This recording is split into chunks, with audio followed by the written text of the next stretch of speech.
Baiklah, selamat siang kami ucapkan kepada Ibu serta teman-teman sekalian. Perkenalkan kami dari kelompok 2 yang beranggotakan 5 orang, yaitu saya sendiri Novitania Baho sebagai moderator, ada Afia Cahya sebagai presentator, ada Yela Sinitonga sebagai presentator, Raudatul Iza sebagai presentator, dan juga Dini Afriani sebagai presentator. Nah, di sini kami akan mempresentasikan materi kami, yaitu mengenai kelas Aves, subordo Ratitae, dan juga Tinamae. Nah, agar tidak memperpanjang waktu, maka kami akan memulai presentasi kami pada hari ini.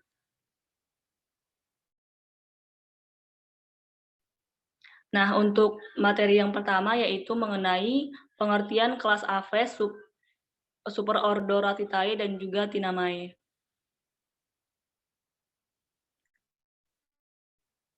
Ratitae terdiri atas 5 famili, 4 diantaranya hanya mempunyai 1 genus.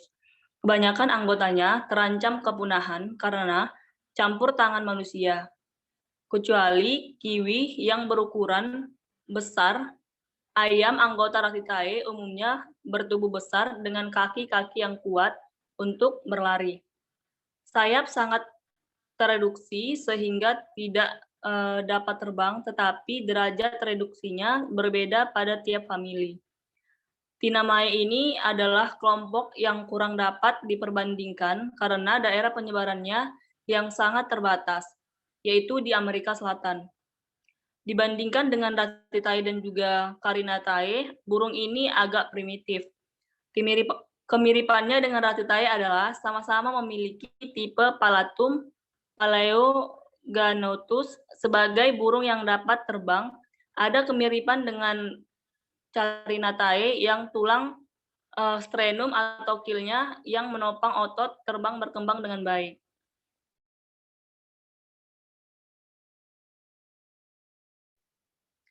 Nah, yang selanjutnya itu ada karakteristik kelas Aves, Ratitae, dan juga Tinamae.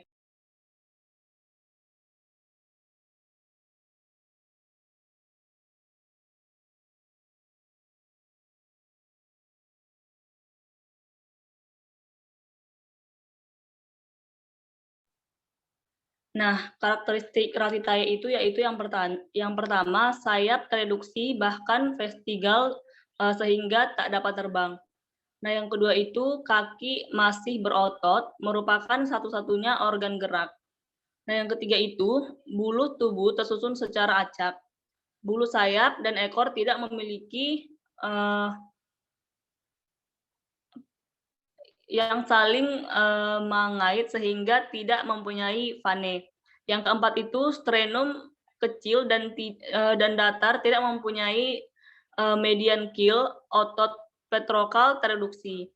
Yang kelima, palatum palacognathus, terdapat penonjolan basitregoil dari tulang cranial dan juga tulang vomit memanjang. Yang keenam, gelang petrokal mempunyai devikula vestigial atau tidak ada coracoid dan juga kapsula yang berfungsi hingga membentuk garis yang hampir harus. Nah, yang selanjutnya itu gelang panggul sangat masif. Yang kedelapan, vertebrata ekor tidak berfungsi sehingga tidak ada pygostyle, tetapi pada ostid atau burung unta terdapat pygostyle.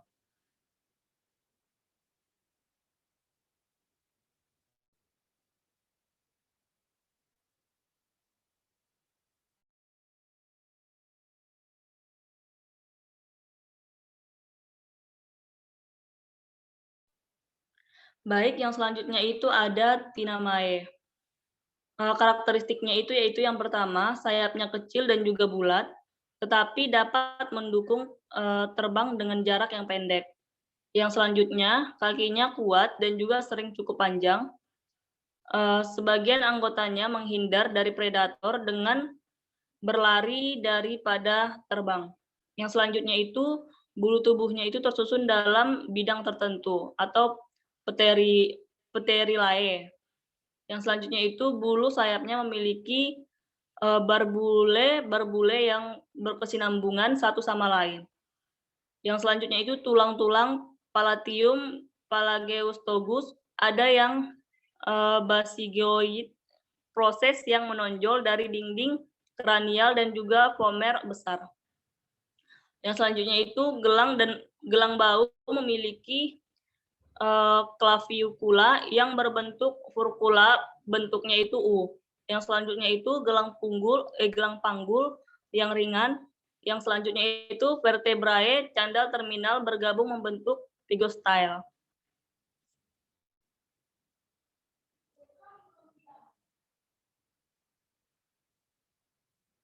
Nah, baik, materi selanjutnya akan dijelaskan oleh Alfia Cahya. Kepada Alfia, dipersilakan.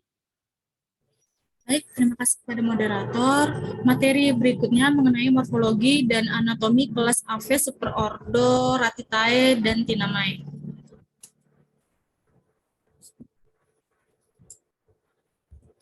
Nah, morfologinya secara umum tubuh burung terdiri atas kepala, leher, badan, dan ekor. Tubuh yang tertutup oleh bulu yang khas yang terbuat dari keratin. Bulu ini diganti sekali setahun. Menurut letaknya terdapat 5 macam bulu, yaitu remigas pada sayap, rectrices pada ekor, tetrices penutup badan, alula pada jari-jari sayap, dan paraterum di sekitar bahu. Menurut bentuknya ada 3 macam bulu, yaitu pluma, plumula atau lunak, dan phytopluma seperti rambut yang bertangkai panjang. Pada sayap dan ekor, bulu berpasang-pasangan secara simetris. Bulu yang hanya tumbuh pada tempat tertentu dan teratur disebut dengan arteria. Leher diselubungi bulu-bulu jenis plumula dan memiliki kelenjar minyak. Selain bulu, ciri-ciri lain pada burung, yang pertama, mulut burung tidak bergerigi. Yang kedua, struktur tulang menyerupai sarang dan lembah sehingga rangkanya kuat namun ringan. Rangkanya merupakan material yang tipis, kuat, dan mengalami osifikasi yang sempurna. Baik, mungkin anatominya. Phytoplumae, bulu-bulu kecil mirip rambut tersebar di seluruh tubuh. Ujungnya bercabang-cabang pendek dan halus. Jika diamati dengan saksama, tampak terdiri dari staf yang ramping dan beberapa barbulae di puncaknya. Plumulae berbentuk hampir sama dengan Phytoplumae dengan perbedaan detail. Plumae, bulu yang sempurna. Barbae, yang pertama, barbulae, ujung dan sisi bawah tiap barbulae memiliki filamen kecil yang disebut dengan barbicels yang berfungsi membantu menahan barbulae yang saling bersambungan.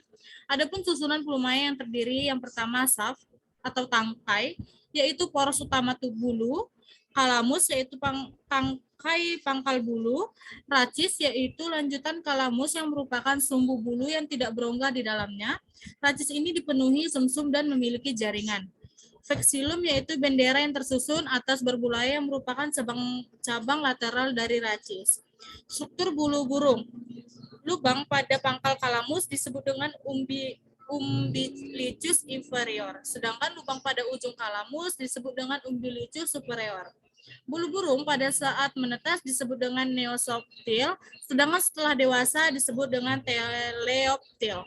Menurut letaknya, bulu Hafiz dibedakan menjadi tektrikes, rektrikes, remiges, remiges primari, remiges sekundarin, remiges tertier, paraterum, dan alaspuria. Baiklah, mungkin saya kembalikan kepada moderator.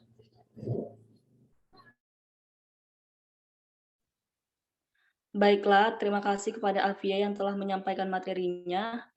Materi selanjutnya akan dijelaskan oleh Dini. Kepada Dini, dipersilahkan. Baik, terima kasih kepada moderator. Selanjutnya saya akan menjelaskan mengenai fisiologi dari kelas Aves, yaitu Ratitae dan Tinamae.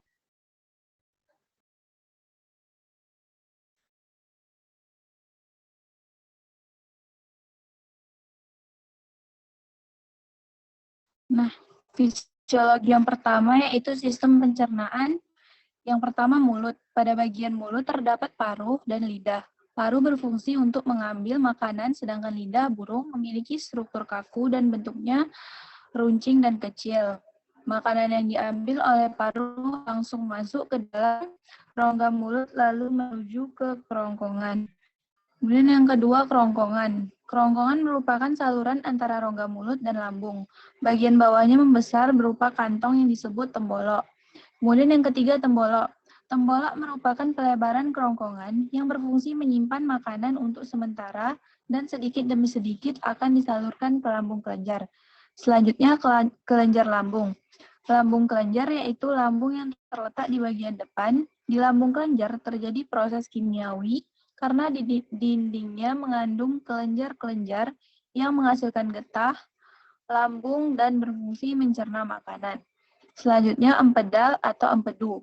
Bagian empedal terjadi proses pencernaan makanan secara mekanik karena dindingnya mengandung otot-otot kuat yang berguna untuk menghancurkan makanan dengan bantuan batu kecil atau kerikil. Kemudian batu kerikil ini akan disalurkan ke usus halus bersama dengan makanan. Selanjutnya, usus halus. Organ pencernaan selanjutnya adalah usus halus. Di usus halus terjadi proses kimiawi karena enzim yang dihasilkan oleh pankreas dan empedu yang merpati tidak mempunyai kantong empedu. Selanjutnya, usus besar atau rektum dan kloaka. Kemudian sisa makanan didorong ke usus besar atau kolon. Lalu di dalam rektum dan akhirnya dikeluarkan melalui kloaka. Kloaka merupakan saluran kelamin.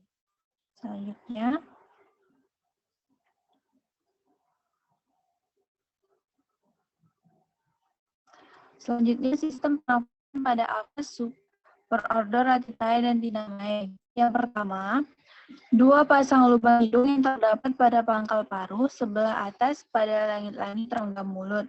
Kemudian yang kedua, celah tekak yang terdapat pada dasar bulu kerongkongan atau faring yang menghubungkan rongga mulut dengan trakea. Kemudian yang ketiga, trakea atau batang tenggorokan yang panjang membentuk pipa dan disokong oleh cincin tulang rawan. Yang keempat, sepasang paru-paru berwarna merah muda yang terdapat dalam rongga dada. Bagian ini meliputi bronkus kanan dan bronkus kiri, yang merupakan cabang bagian dari trakea. Dalam bronkus, pada pangkal trakea terdapat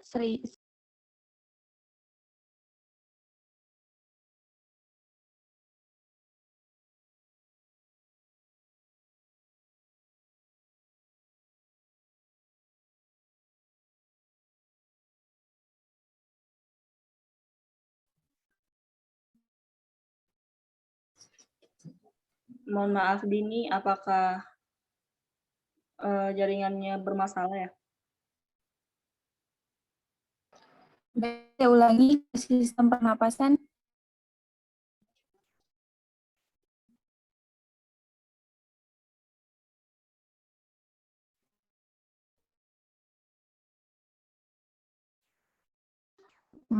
Baik, kita lanjut ke sistem pernapasan keempat, yaitu sepasang paru-paru berwarna merah muda yang terdapat dalam rongga dada. Bagian ini meliputi bronkus kanan dan bronkus kiri, yang merupakan cabang bagian akhir dari trakea. Dalam bronkus, pada pangkal trakea, terdapat siring yang pada bagian dalamnya terdapat lipatan-lipatan berupa selaput yang dapat bergetar dan dapat menimbulkan suara.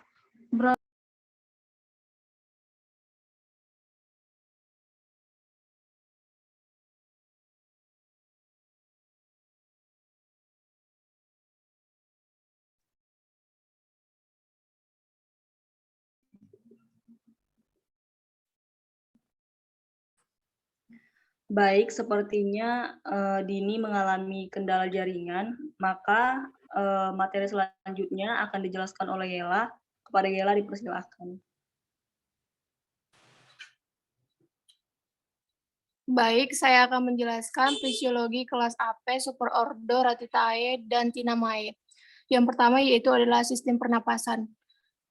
2 pasang lubang hidung yang terdapat pada pangkal paru sebelah atas dan pada langit-langit rongga mulut. Yang kedua, celah tekak yang terdapat pada dasar hulu, kerongkongan, atau paring yang menghubungkan rongga mulut dengan trakea. Yang ketiga, trakea atau batang tenggorok yang panjang berbentuk pipa dan disongkong oleh cincin tulang rawan. Yang keempat, sepasang paru-paru berwarna merah muda yang terdapat dalam rongga dada. Bagian ini meliputi bronkus kanan dan bronkus kiri yang merupakan cabang bagian akhir dari trakea. Dalam bronkus pada pangkal trakea terdapat siri yang pada bagian dalamnya terdapat lipatan-lipatan berupa selaput yang dapat bergetar dan dapat menimbulkan suara.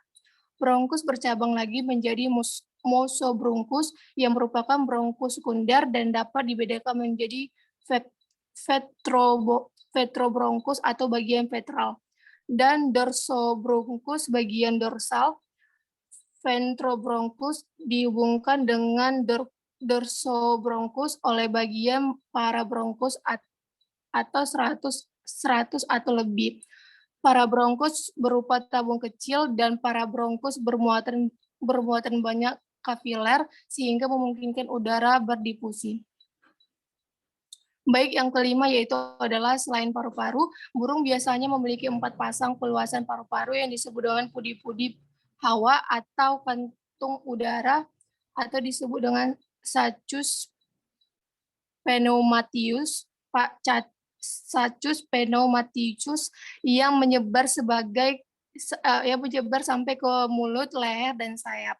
Kantung-kantung udara ini terdapat pada pangkal leher atau disebut dengan Sachus cervicalis, rongga dada, Sachus thoracalis anterior dan posterior, antara tulang selangka atau claroid, atau disebut dengan Sachus interclavicularis, ketiak, Sachus axillaris, dan di antara lipatan usus atau rongga perut disebut dengan Sachus abdominalis. Kantung udara berhubungan dengan paru-paru, berselaput tipis, tetapi tidak terjadi difusi udara pernapasan. Adanya kantung udara mengakibatkan pernapasan pada burung menjadi efisies. Baik, selanjutnya itu adalah sistem sirkulasi.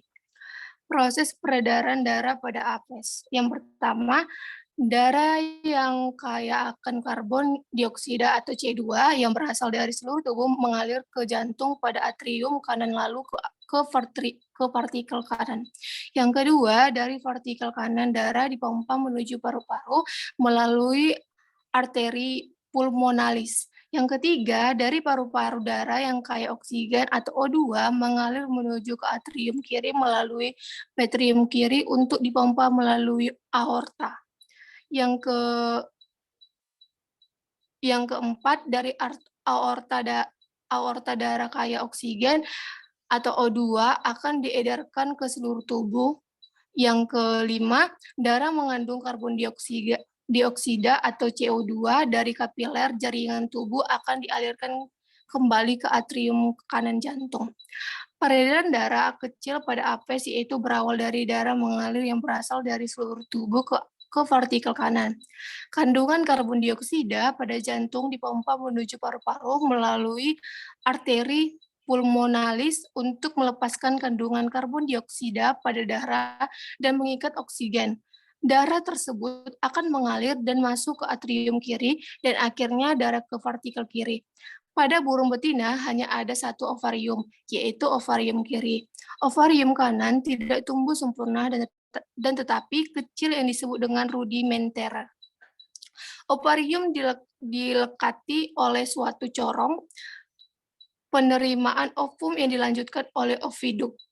Ujung oviduk membesar menjadi uterus yang bermuatan pada kloaka. Pada burung jantan terdapat sepasang testis yang berhimpit dengan ureter dan bermuatan di kloaka. Fertilisasi akan berlangsung di daerah ujung oviduk pada saat sperma masuk ke dalam oviduk. Ovum yang telah dibuai akan bergerak mendekati kloaka. saat perjalanan menuju kloaka di daerah ovidum. Ovum yang telah dibuahi sperma akan dikelilingi oleh materi cangkap berupa jet kapur. Telur dapat menetes apabila dierami oleh induknya. Suhu tubuh induk akan membantu pertumbuhan embrio menjadi anak burung. Anak burung menetas dengan memecah kulit telur dengan menggunakan paruhnya. Anak burung yang baru menetas masih tertutup matanya dan belum dapat mencari makanan sendiri, seperti perlu dibesarkan dalam sarangnya. Baik, sekianlah penjelasan yang bisa saya sampaikan. Saya kembalikan kepada moderator. Baiklah, terima kasih kepada Yela yang telah menyampaikan materinya. Materi selanjutnya akan dijelaskan oleh Raudatul Iza. Kepada Raudatul Iza dipersilahkan. Baik, terima kasih kepada moderator. Di sini saya izin menjelaskan klasifikasi kelas Apes, superordo Rhytatae, dan Tinamae. Baik, slide selanjutnya.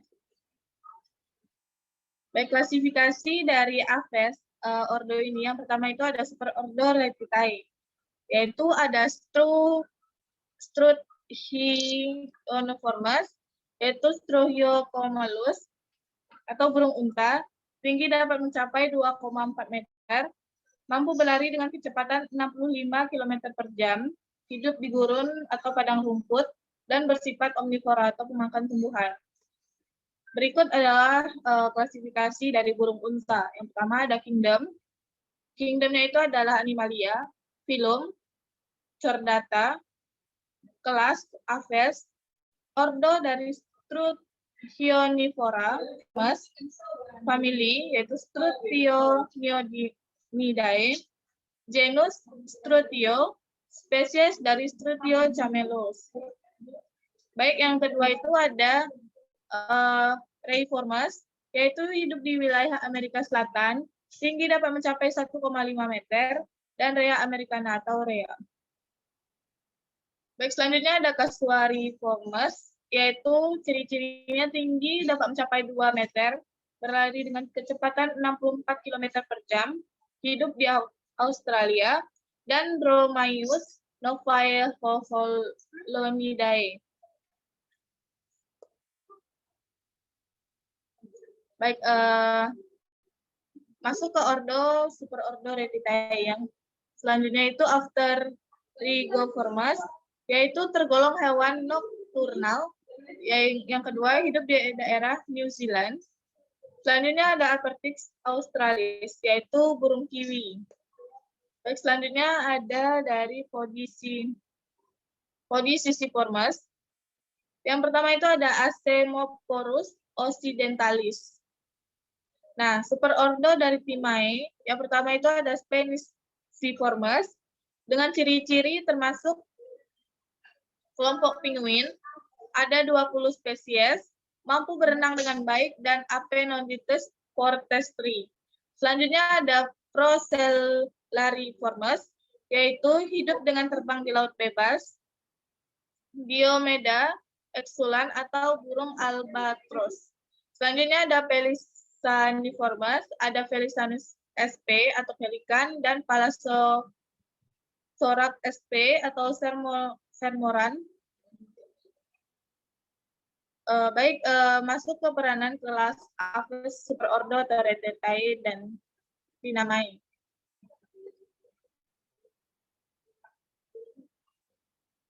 Next slide.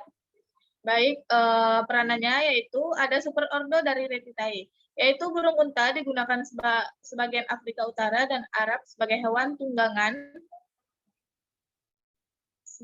tunggangan perlombaan. Yang diambil dari bulunya sebagai hiasan.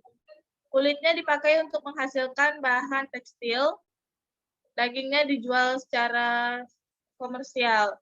Yang nomor 2, burung kasuari dapat bermanfaat sebagai minyak burung kasuari yang bermanfaat sebagai minyak oles. Selanjutnya ada burung kiwi, yaitu spesies lain dari burung tidak dapat terbang dan yang endemik di Selandia Baru genus Astrexis atau satu-satunya genus. Dalam ukuran seperti ayam domestik, kiwi adalah reptil hidup yang paling kecil. Seluruh spesies kiwi adalah spesies terancam. Kiwi juga merupakan simbol nasional Selandia Baru. Baik, masuk ke superordo Tinamae, yaitu yang pertama, selain sebagai penjaga lautan, hewan ini memainkan peran penting sebagai petunjuk kualitas lingkungan. Penguin dapat menjadi indikasi berapa sehat ekosistem laut. Yang selanjutnya itu ada burung pelikan, dapat digunakan sebagai objek wisata, sebagai penelitian, dan dapat digunakan sebagai diternakan atau dibudidaya. Selanjutnya di Jepang itu tradisi memancing ikan dengan menggunakan burung kormoran ini disebut dengan ukai. Teknik ini sudah dilakukan sejak berabad-abad tahun yang lalu, tepatnya di tahun 72. Penjelasan dari saya kembalikan kepada moderator. Baiklah, terima kasih kepada Raudatul Izza yang telah menyampaikan materinya. Sedikit kesimpulan yang dapat saya paparkan terkait materi kami pada hari ini, yaitu Ratitae terdiri atas 5 famili, 4 diantaranya hanya mempunyai 1 genus. Kebanyakan anggotanya terancam kepunahan karena campur tangan manusia, kecuali kiwi yang berukuran besar, seperti sebesar ayam. Anggota Ratitae ini umumnya bertubuh besar dengan kaki-kaki yang kuat untuk berlari. Tinamae adalah kelompok yang kurang dapat dibandingkan karena daerah penyebarannya yang sangat terbatas, yaitu di Amerika Selatan. Dibandingkan dengan Ratitae dan juga Carinatae, burung ini agak primitif. Secara umum, morfologi tubuh Aves atau burung terdiri atas kepala, leher, badan, dan juga ekor. Tubuhnya tertutup oleh bulu yang khas yang terbuat dari keratin. Bulu ini diganti sekali setahun. Menurut letaknya, terdapat 5 macam bulu, yaitu remiges atau pada sayap,